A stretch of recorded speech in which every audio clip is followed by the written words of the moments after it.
Well, hello everyone. I'm Rob Thrasher, Minister of Discipleship and Mission here at Salem First Presbyterian Church.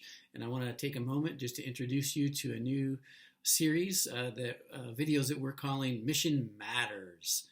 And what we're going to be doing with this video series is we're going to be interviewing our mission partners from around the world and right here in Salem just to catch up and hear how they're doing, see what God has been up to in and through their lives and ministries. So our first segment is from a dear friend of mine from Hong Kong, and her name is Reverend Judy Chan.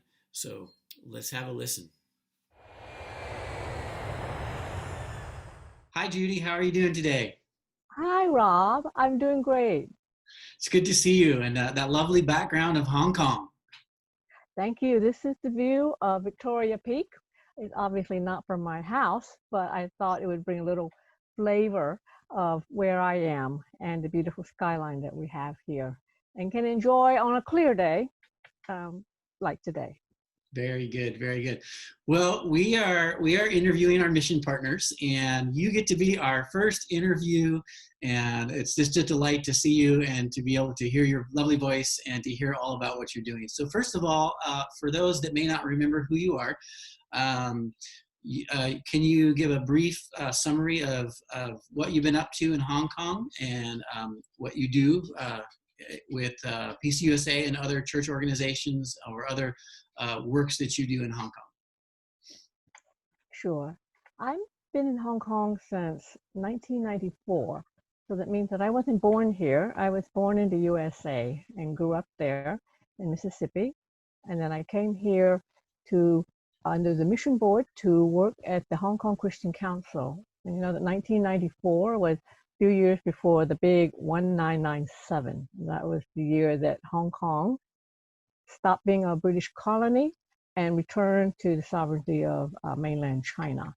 So my work is at the Hong Kong Christian Council. We're like the council of churches for the city. So we bring together mainline churches and also the Orthodox Church all together as a network to try to bring church unity and to work in the society to bring peace and justice and compassion.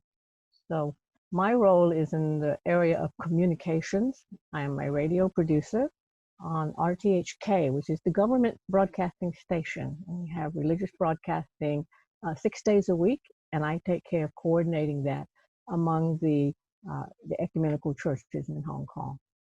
Well, that's excellent. Glad to hear.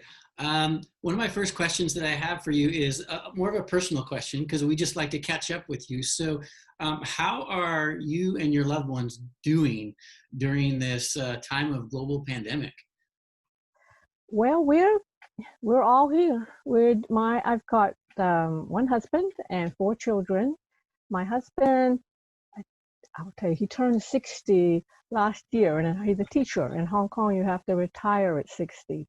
It seems very young. So he's been around the house, and then the 3 daughters are working in Hong Kong. One got married last year, 2 are getting married in June.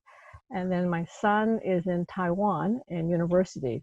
So Taiwan, probably of all the North Asia countries, is the safest in terms of COVID-19. So he's not had to stop his university studies. And if he comes back here to visit us, he might have to be in quarantine for 2 weeks. So he's thinking he's going to stay in Taiwan until things get better.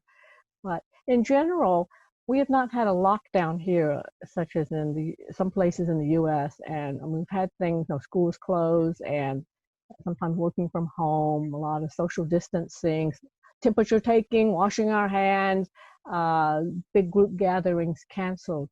But in general, because of the nature of my work, I still need to get those radio programs out. So I need to go to the studio. I need to meet with my speakers. We do a lot of things by Zoom. Big things have been canceled, but one daughter is a nurse, so she's not able to work from home.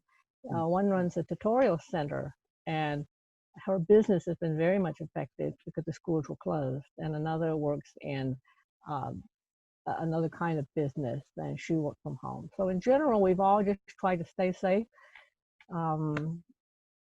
practice good health things, and in general, we're doing okay. So we feel blessed by that, and I'm blessed to be here. Oh, that is so good to hear. That is a great segue into my next question, actually. Maybe you could drill down a little more specifically on how has this COVID-19 coronavirus impacted the work that you're doing? Have there been any negative impacts, or have you found that there have been some blessings in disguise? So tell us a little bit about the impacts of the pandemic for you. I think for the churches in Hong Kong and Christian organizations, it may be similar to such as in the U.S. I mean, for one, all the churches had to uh, shut down. And every week I produce a live service from one of the churches. And starting about February, step by step, churches were saying, well, okay, you can record it, but maybe this week the bishop said no singing. You're thinking, okay. And then the next week, okay, there are no more live services, okay. And so every week we've needed to, and churches have learned, probably as you in Salem have, had to do online things and kind of realize you always have to have plan B because things may not work the way you expected they would. My speakers could come into the studio. We have to sanitize the studio. They have to wear a face mask to record. And they said, I can't really speak clearly. Which I said, I'm sorry. I said, I don't want it. And no, we always implementing kind of new level of safety standard because we don't want anyone to catch COVID-19 or spread it due to coming out to serve with us.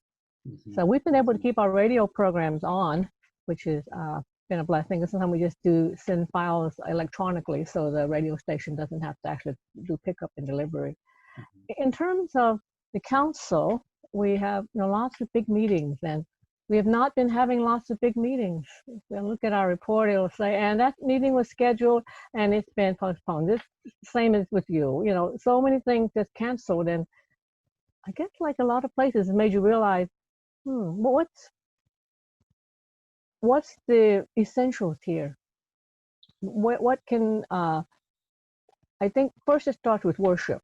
And so when churches could not worship, most of them said, okay, we're going to figure out how to go online in some kind of way. And my own church is a small one, and we're not that great at it. And we were seeing other churches were getting grander and grander, all these virtual choirs, and everybody's starting to look like a TV gospel host. And we were feeling kind of a little bit, ours was a little bit shabby. And then someone said, actually the main thing is not getting better and better at doing live on streaming services. It's getting back to the basics, like Jesus said, feeding the hungry, ministering to the prisoner, helping the poor. He said, these are the things the church is really about. And we're going to get through this. And I heard a wonderful Easter message online from our church, and the minister was saying, well, of course, it's an unusual time. I mean, he was putting this on YouTube. He's the only person standing in his church. And he said, but it's amazing to him sometimes how easy it was for people to give up attending church in person.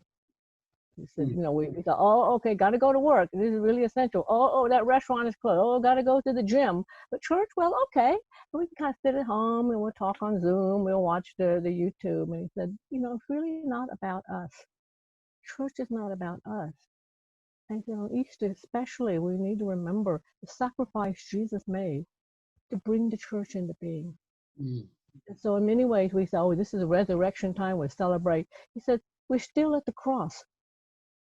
And we still need to look around us and see who is suffering and what the church can still do and needs to be to get through this COVID-19 together. And so the churches, including the council and many local churches, immediately said, well, there are a lot of people out there, who may be unemployed or elderly, migrant workers, asylum seekers. They can't. We wear face masks here from very early on, just from our experience from SARS, and we were able to get them. But at that time, prices went up, quadruple. Someone wanted to make money off of that, and hand sanitizers. People couldn't even get it, even if you had money. So those that could get access to it, churches and charities and some places donated, collected that and made sure that those that did, like cleaners cleaning the street, had to go to work, but something company wouldn't give them a mask, even a mask. We collected those, and so people made sure that those that didn't have it, we could share and give so that everybody could get the protection they needed. So it's really brought out a lot of, you know, heart to notice things that we didn't notice before, to appreciate, appreciate people. We've always appreciated our medical people because of during SARS, and most people go to the public hospital, which is just a huge number of um, caseloads, and it's quite overloaded, but they've done a remarkable job. So we've had about 1,000 cases in Hong Kong and 4 deaths. That's it? That's it. I think there are about a dozen people in critical condition on ventilators, but that number 4 deaths has stayed steady for at least a month. That is super impressive. Wow. Well, well done, Hong Kong. Well, it made me realize, I think early on when I came here, is that like I had my son in the public hospital. It cost, well, it was 20 years ago. When the whole bill for everything was 200 US. And different times, I mean, I could also go to a private hospital, but it made me realize, basic health care, I think that's a human right. Yeah. And when we work from that understanding, and I think it changes the way that we do health care and take care of ourselves and try to provide for everyone, at least basics. Very good. Very good. Thanks for sharing that. My next question, and this is the last question. You want to don't want to go too long because we're going to put this on Facebook and we'll lose viewers if we just yammer on for hours and hours, which I could totally do with you. Well, I could go on and on and on, obviously. No, I love that. I love hearing that the city has really, especially with all the strife that the city has had over the last couple of years with the protests and all of that, that they are finding new ways of rallying around one another and caring for the needs of one another. That's just a beautiful story you just told. So thank you for sharing that information. So my next question is, what has God revealed, or what is God currently revealing to you as you navigate these unique times of pandemic or lockdown or not being able to do things as normal? Just this unique time in our world, in our world history. What are some things that God is speaking to you now? And maybe what are some hopes of what will the church be? What will your ministry be like? What will you be like? And what will the church be like on the other end of this as this runs its course? Well, I think one of the things that we will learn when we're finally able to meet again as a church in person and take on our, start the ministries again, kind of full steam ahead, is one, first is the need to be still and know God, and that how important that is during these times when we could not meet and we could not be doing all these meetings and all the things that we thought were so important. And then, because in Hong Kong, you remember, well, in the second half of last year, we were in the midst of huge protests, and that all kind of petered out around December and January, and then when it kind of slowed down, and then when the virus came, and then they start putting social restrictions, like no more than 4 people in a public gathering, that pretty much stopped the protests. But it didn't mean that the underlying issues or people's discontent, some people very much their anger toward the government and the police, didn't mean that had been taken care of. So this is all simmering underneath, and there's been a little bit of attempts to have protests, maybe a flash mob in a mall or groups testing the waters. And so we're still in a very tense period because it seems like COVID-19 is sort of getting under control. And so I don't know if that was kind of a grace period for the city just to take a breath in a different way and focus on the thing at hand. But so we have to see how the summer goes. So I'm but June will be the first anniversary of the protest from last year, and I was talking with a colleague, and I said, I said I understand why people protest, and there's so many things that need to be changed. I said, but I just wasn't sure the city could take another 6 months of protest like that again. And she said her feeling was, well, um, if it does, she said, I think it will be the protest will be more violent than before, and the police will be more brutal than before. And my heart just kind of sank.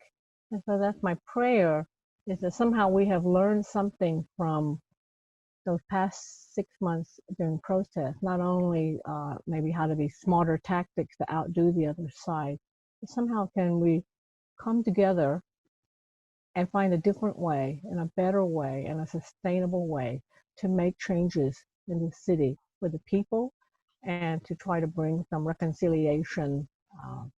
Where it's, see, so I think we we need to learn to be perhaps grateful, grateful for everything we have. Hong Kong, we have so many blessings, and we've been really blessed and lucky compared to many other places in terms of COVID-19. And so it's not just because we try to close off everything and get everything for ourselves, and the other people can just, whatever happens to them around the world, that's their problem. They don't know how to take care of themselves. Not my issue. I think we need to learn to be grateful and generous, and that we're kind of all in this together. However the virus started, and that's still a big question mark. The question now is, how are we going to help each other to get through it and learn how to be wiser and more grateful and more caring for each other in these difficult times. Oh, thank you so much for this good time of connecting. And there's much that we can be praying for you, as you just demonstrated in this answer that you have this question. And so we will be praying for you and your work in Hong Kong. And hopefully, once the travel restrictions are lifted up, you may be able to come and see us face to face, and we can give you a blessing. You're number one on my list. As soon as they say you can fly, I'm coming to Oregon, Salem, to see you. Wonderful. It'll be great to see you in person when you get the chance. So thank you for your time today, and it's just been a delight chatting with you. And it's great to see you, Rob. And hello to everyone at the Presbyterian Church in Salem. Love you, miss you. Thank you for your prayers, your financial support for all these years. And I hope that we can meet face to face very soon.